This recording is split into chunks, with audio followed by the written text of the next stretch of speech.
ഇവർക്ക് സൗന്ദര്യമില്ല, ഇവള് തടിയില്ല എന്നൊക്കെ പറഞ്ഞ് ഇവന്റെ ബൈക്കും കൂടി കയറ്റി കൊണ്ടുപോകില്ല. ഒരു മാനസികവും ശാരീരികമായിട്ടുള്ള പീഡനം, വളരെ കടുത്ത പീഡനം നേരിട്ടിരുന്നത് ഇപ്പോഴാണ് ഓരോന്നും നമ്മൾ അറിയുന്നത്. അതായത് അവളൊപ്പം പഠിച്ച കൂട്ടുകാരികളും ഒക്കെ പറഞ്ഞു, അവരൊക്കെ ഓരോന്ന് എടുക്കാണ്ട് അത് ഇതൊക്കെ ഉണ്ട്, കാര്യങ്ങളൊക്കെ ഉണ്ട്, തെളിവുകളൊക്കെ ഉണ്ട്. അപ്പൊ അതായത് ഇവൻ പറഞ്ഞത് അതായത് ജോലിയില്ല. അപ്പൊ കല്യാണം കഴിഞ്ഞ് ഒരാഴ്ച കഴിഞ്ഞപ്പോ തന്നെ ഇപ്പം പറയുന്നത്, എന്റെ ജോലി കണ്ടിട്ട് എന്റെ ഒപ്പം വരണ്ടോ, ഇജ്ജ് സ്വന്തമായിട്ടൊരു ജോലി വാങ്ങിക്കുവാണ്. അതിനോള് കഠിനാധ്വാനം ചെയ്യുന്നു.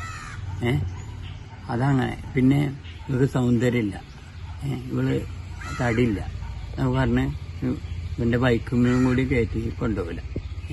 ഒരു കല്യാണം കഴിഞ്ഞിട്ടിപ്പോ 2 കൊല്ലം. എന്ത് ടൂറ് ജസ്റ്റ് ഒന്ന് നിലമ്പൂര് തേക്ക് മ്യൂസിയത്തിക്ക്, അതുവരെ എന്റെ കുട്ടികാരൻ്റെ വേറെയുള്ള കുട്ടികളെ ഫോട്ടോ ഒക്കെ കാണുമ്പോ സങ്കടമാണ് കുട്ടിക്ക്.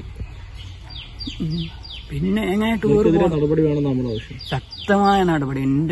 എന്റെ കുട്ടീനെ എന്റെ കുടുംബത്തിന്റെ ആവശ്യം അവന് വധശിക്ഷ വരെ